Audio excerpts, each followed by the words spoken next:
right, let's keep going.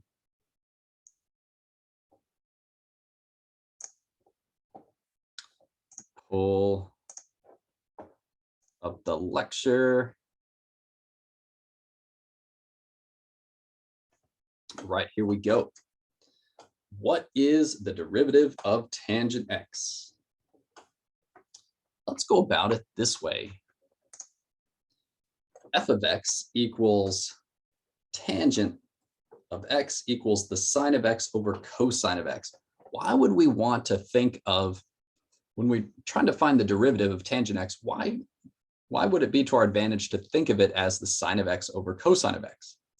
Because we know the derivative of sine x, we know the derivative of cosine x now, and we know how to find a quotient. We're going to use quotient rule on this and our knowledge of sine and cosine's derivative. Let's check it out. All right, quotient rule. Low d high minus high d low, all over low squared, and away we go. There it is. Let's talk through it. Low, the cosine, d high, derivative of sine, minus high times d low, derivative of cosine, all over the low squared. Not too bad. Okay, if we simplify the numerator, comes out pretty nicely. Cosine squared x plus sine squared x, all over, let's just call it cosine squared x. Now at this point, we're in pretty good shape. We're doing pretty good, but we can do even better. This is actually going to simplify really well. Take a close look at that numerator, cosine squared x plus sine squared x. Does that look familiar? Does that look familiar from trig? Might that simplify really nicely? Maybe you remember the Pythagorean identity, where that is equal to 1. So we've got f prime of x equals 1 over cosine squared x. And 1 over cosine squared x, let's just call that secant squared x. Make it look really, really nice. There it is. There's the derivative of tangent. Pretty sweet. Now, maybe it didn't come out quite as simple as like the derivative of sine and cosine, but not too bad. Not too bad. Okay, at this point, we're not gonna show all the other 3 derivatives. I'll just tell you what they are. Here we go. Here's all 6. The derivative of sine of x equals cosine x. The derivative of cosine x equals negative sine x. The derivative of tangent x equals secant squared x.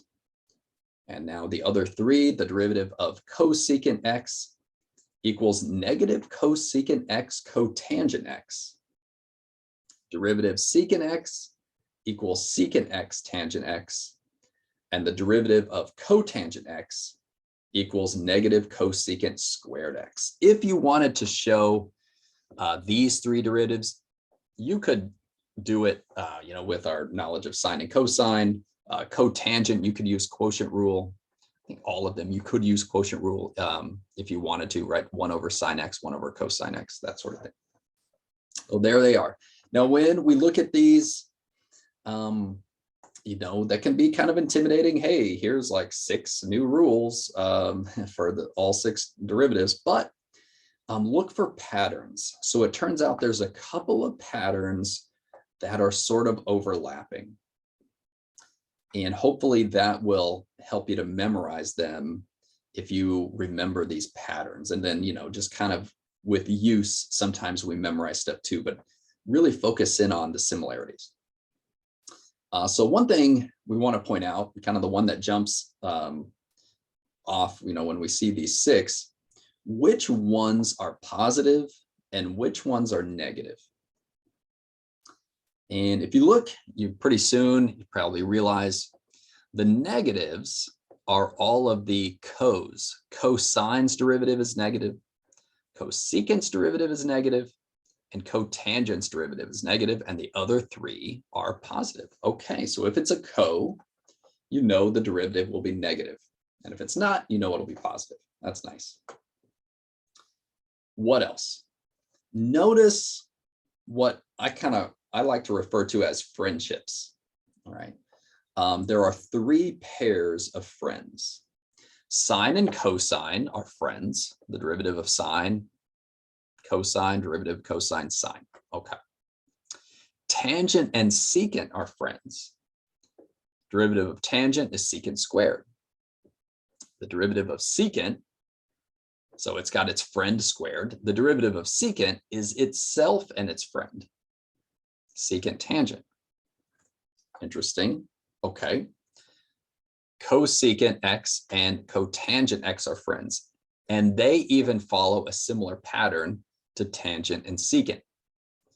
Cotangent, well, it's a negative, but it's its friend squared, just like tangent is its friend squared. And cosecant, of course, it's negative, and it's itself and its friend, just like secant. So if you can remember, those maybe 2 or 3 patterns, the cos are negative, the 3 different friendships, and then, just the nature of the derivatives for tangent and secant. If you can remember the derivatives for tangent and secant, then you already have memorized the derivatives for cotangent and cosecant because, it's negative and then it follows the same pattern. So hopefully that's helpful. Now, obviously, you got to have all these memorized. Okay, let's take a look. We're pretty much done with the section. We're just going to look at a couple of examples here involving some trig derivatives. So let me go back to my camera here. Find the derivative. Okay, part A. We're going to look at f of x equals 4 secant x plus cotangent x cosine x. Okay. Looking at this, say, okay, I've got a derivative of secant. In the second part, I've got a product rule. So, derivative. Let's see, this 4 is a constant multiple, so that's going to carry along. Derivative of secant is itself and its friend, secant x tangent x. Plus, and now this product rule, derivative of cotangent, negative cosecant squared x. It's negative and it's its friend squared. Okay, times cosine x. Just keep that as it is, right? Now the other part of the product rule, plus cotangent x and derivative of cosine negative sine x. If this was a quiz or a test and I was just asking for a derivative, that's all you need right there. But let's go ahead. There's not a whole lot to clean up here, just some negative signs, really.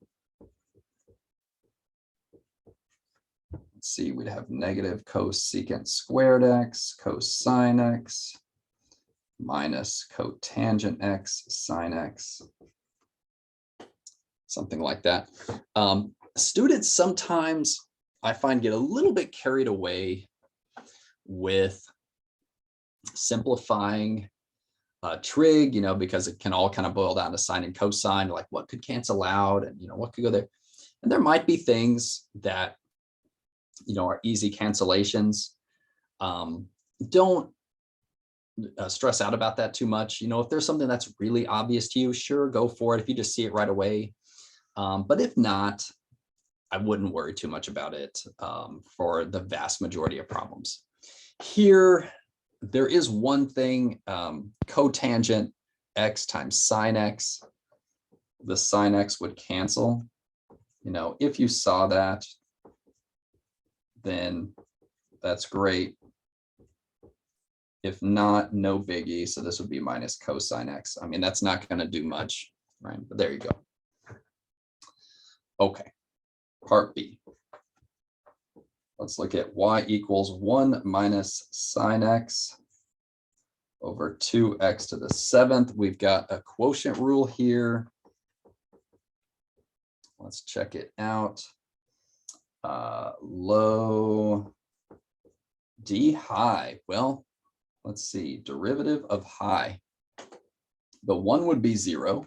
The cosine would be, excuse me, the sine would go to cosine, but that minus here is going to carry down. So this is going to be negative cosine x, just because that minus is a constant multiple. Minus high d low 14x to the 6.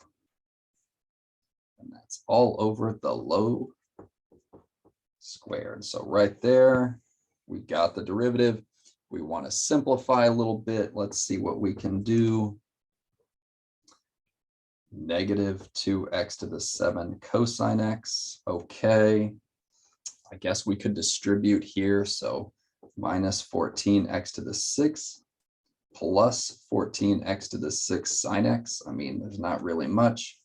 The denominator, let's see, 4x to the 14. When we square it, there's the simplified version. Looks good. Okay, so in the homework, you're going to see now trig start to get involved with product rules, quotient rules, and involving all the other stuff we've learned up to this point. It all just sort of start to blend together. All right, you guys. Hey, that's the end of 3.3.